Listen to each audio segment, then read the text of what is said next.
2022 का preference form आ चुका है।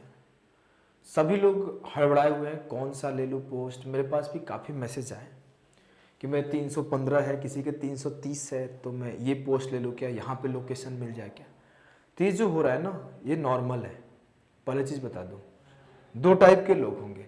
एक जो बहुत अच्छा स्कोर कर दिए होंगे, तो फिर वो कंफ्यूज होंगे कि कौन सा पोस्ट लूँ, ये ले लूँ तो ये बेहतर है कि नहीं, ये ले लूँ तो ये बेहतर है कि नहीं। कुछ लोग होंगे जिनका कम स्कोर होगा, जो डाउट में होंगे कि कोई पोस्ट मिलेगा कि नहीं, तो वो भी फिल करने में सोच रहे होंगे कि कौन सा पोस्ट लूँ, कैसे लूँ, क्या करूँ। तो अलग अलग लोग की परेशानियां अलग अलग होगी। तो देखो, मेरा नाम है अभिषेक ओझा, अभिषेक कुमार ओझा पूरा नाम है, और मेरे को CGL 2020 से 112 रैंक मिला है।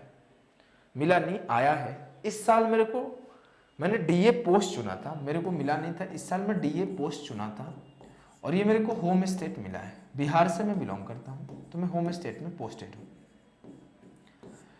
और 2021 से मैं CBI में मेरे को पोस्ट मिला। अभी मेडिकल जस्ट कुछ दिन पहले ही हुआ था, 2-3 दिन पहले।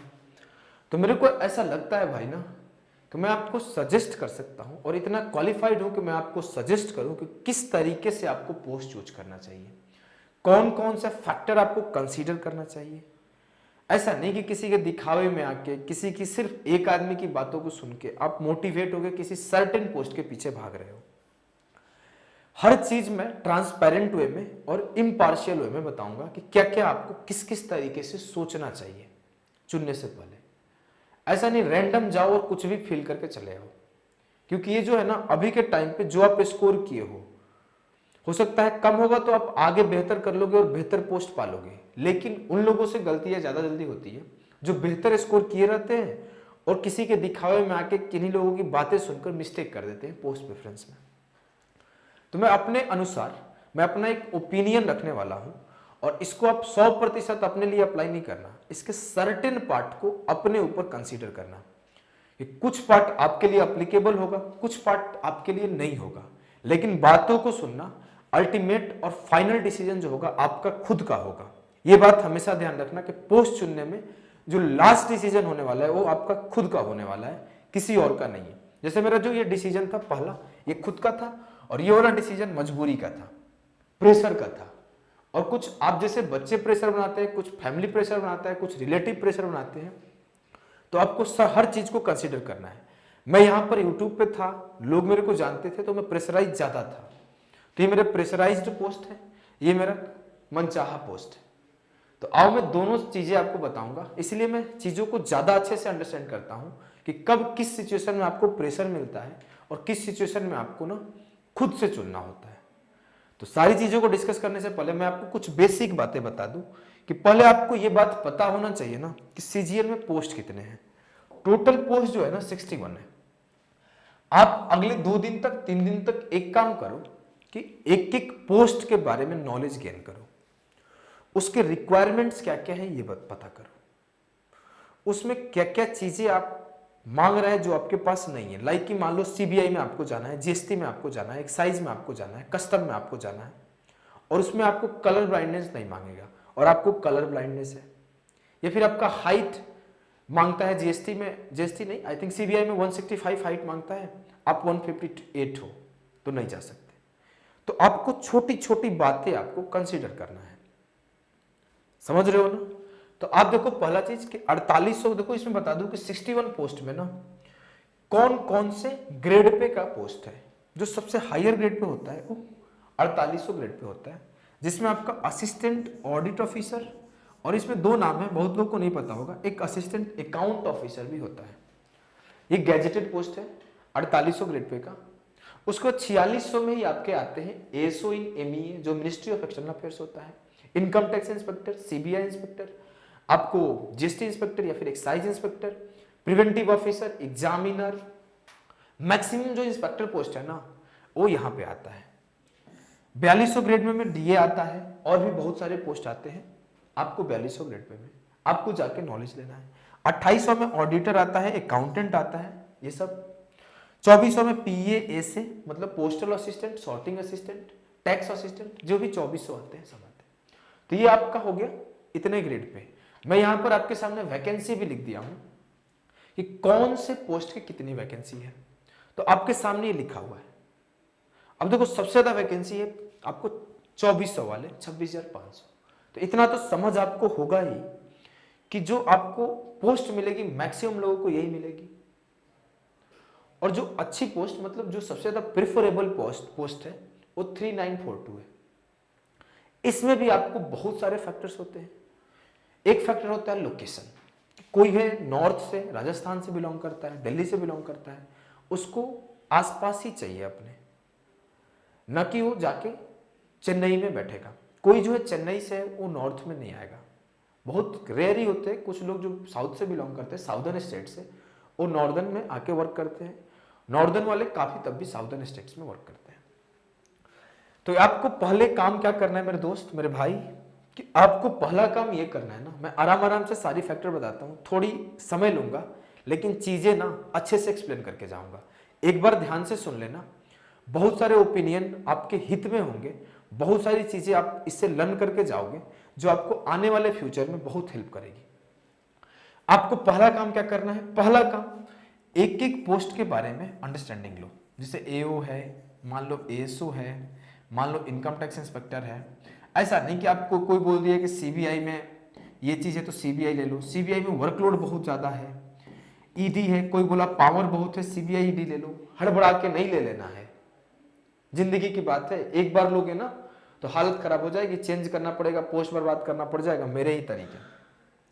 अब देखो क्या है अगला, अब मान लेता हूं कुछ लोग दिखावे के चक्कर में जीएसटी ले लेते हैं कि मैं अपना वर्दी दिखाऊंगा, एक्साइज इंस्पेक्टर।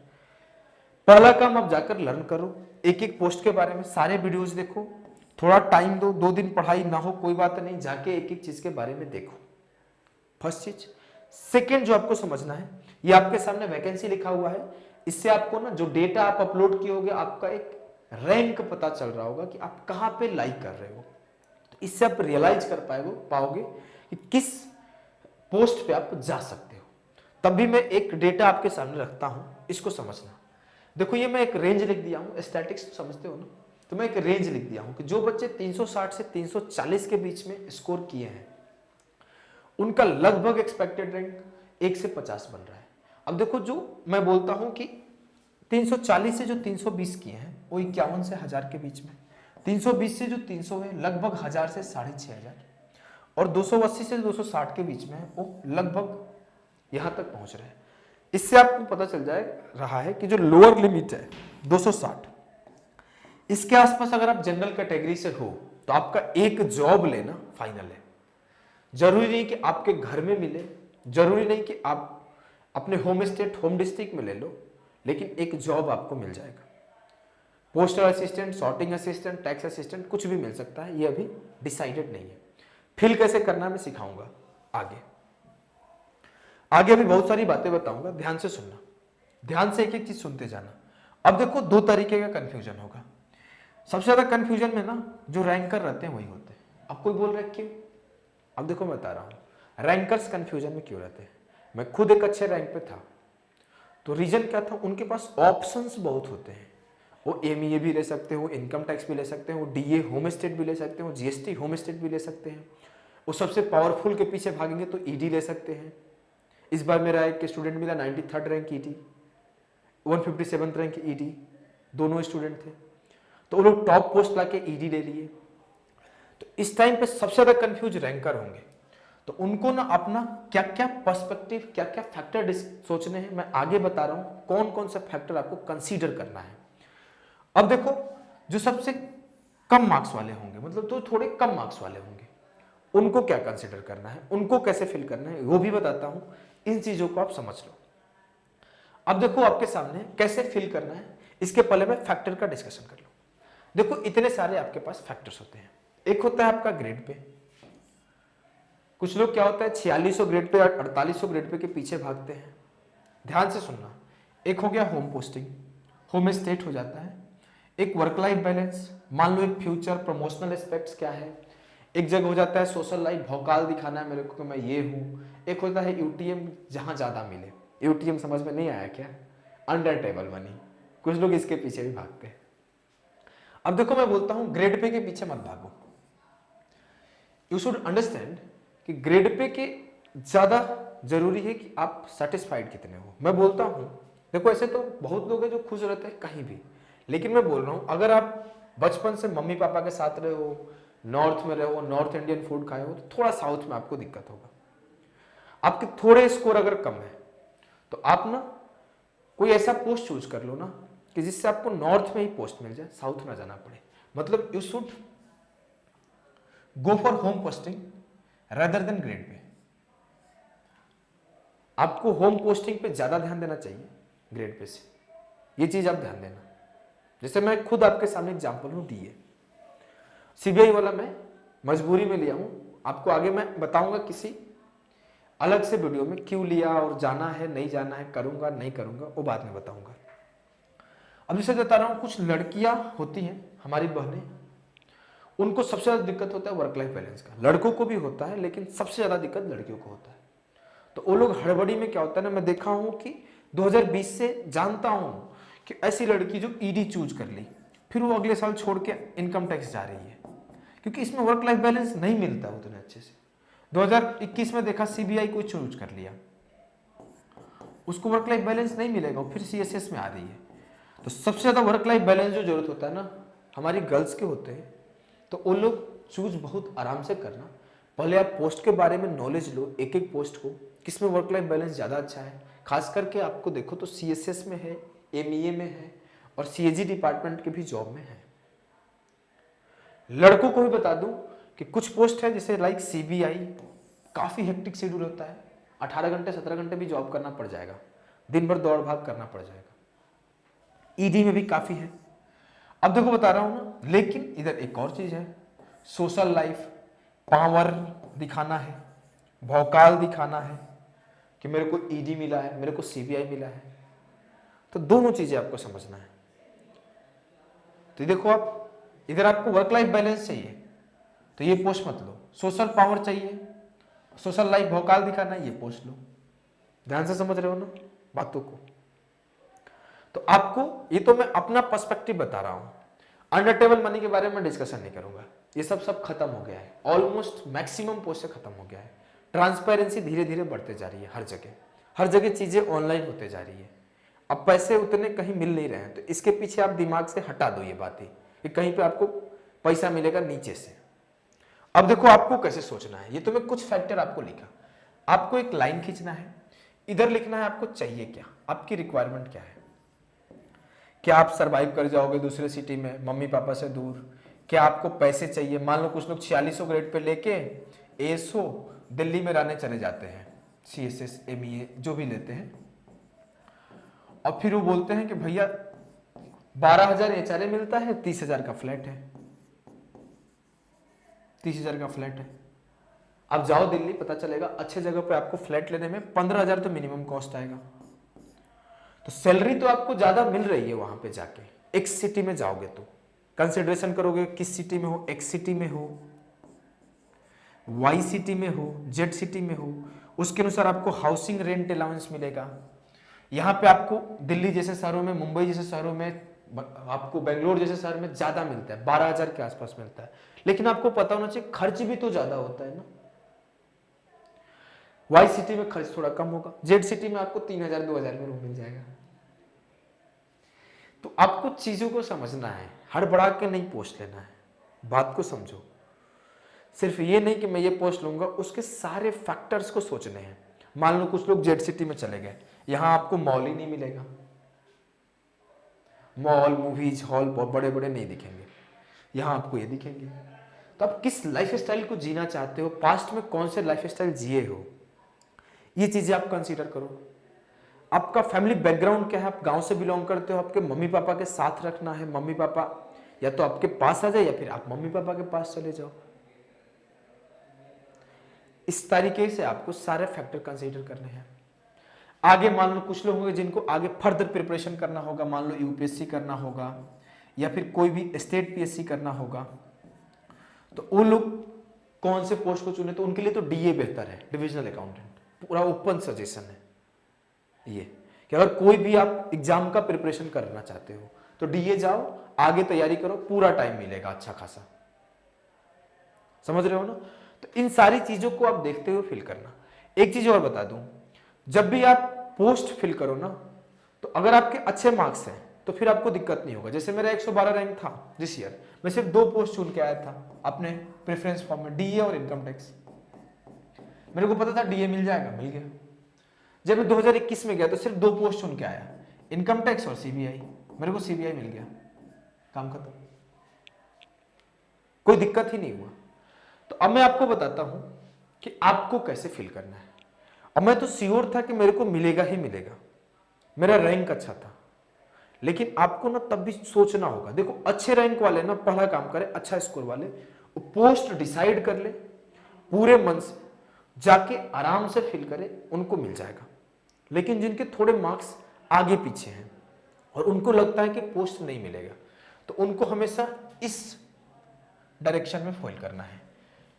4800 वाले तो पेपर ही अलग होता है डबल एओ का, तो उसको मैं छोड़ देता हूं इस डायरेक्शन में। आप भले ही आपको पोस्ट मिले ना मिले, बात की बात है, आप पहले सबसे बड़े ग्रेड पे का जॉब, फिर उससे बड़े, फिर उससे छोटे, फिर उससे छोटे, ऐसे भरना है। मान लो कि आपके बहुत कम मार्क्स है, 280 है, 270 है, फिर भी आप 4600 पहले भर दो, 4200 भर दो, 2800 भर दो, 2400 भर दो। कुछ लोग होंगे नहीं मेरे को तो होम स्टेट मिल जाए, भले ही पीए मिल जाए, आपके मार्क्स का मैं पहले वही भर दूं। लेकिन फिर भी आप ध्यान देना, चांसेस है कि आपको ना दूसरा पोस्ट भी मिल सकता है, तो आप उस फैक्टर को कंसीडर करो। एक बात और बताता हूं, कोई भी पोस्ट आपको मिल जाएगा। मान लेता हूं आप कोई भी पोस्ट पे बैठ गए, तो आप समझ लेना ना कि सारे पोस्ट के कुछ ना कुछ प्रो और कॉन है, प्रोज एंड कॉन्स है। किसी में ना आप 100% खुश नहीं रहोगे, कमियां आपको सब में मिलेगी। मैं ऐसे बहुत सारे दोस्तों को जानता हूं जो सीएसएस से आए डीए में, डीए से इनकम टैक्स में गए। इस बार देखा कि पहले मैं पोस्टेड था जीएसटी में, फिर आया प्रिवेंटिव में, फिर प्रिवेंटिव से सीबीआई आया, घर के पास जाना था। लोग कंटिन्यूअस पोस्ट चेंज कर रहे हैं क्योंकि खुशी नहीं है। तो पहले ये डिसाइड कर लो कि आपको करना क्या है, फिर एक बार में जाके चूज कर लो। और एक चीज बता देता हूं कि कभी भी आप ना कहीं पे 100% खुश नहीं रहोगे, 100% कहीं पे खुश नहीं रहोगे। कुछ जगह आपको किसी चीज का कुछ प्रो मिलेगा और कुछ आपको कॉन्स मिलेंगे, प्रोज एंड कॉन्स दोनों मिलेंगे। तो आप ना कुछ कॉन्स के साथ या तो आप एडजस्ट कर जाओ, तो आपको कोई दिक्कत नहीं होगा। अगर आप एडजस्ट नहीं करोगे तो जिंदगी भर आप दुखी रहोगे। आपको नहीं तो एक तरीका और है कि यूपीएससी का तैयारी करो। अगर कुछ लोगों को लगता है ना कि एसएससी से मैं इंस्पेक्टर बन के ये कर लूंगा, वो कर लूंगा, ऐसा कर लूंगा, ऐसा कर लूंगा, मैं तो दुनिया का सबसे बड़ा आदमी हो गया, तो उसका फहमी को छोड़ दो मेरे भाई। आपके जैसे बहुत लोग हैं जो पास किए हैं, और बहुत लोग आगे भी करेंगे, और पास्ट में भी किए हैं और अभी भी कर रहे हैं।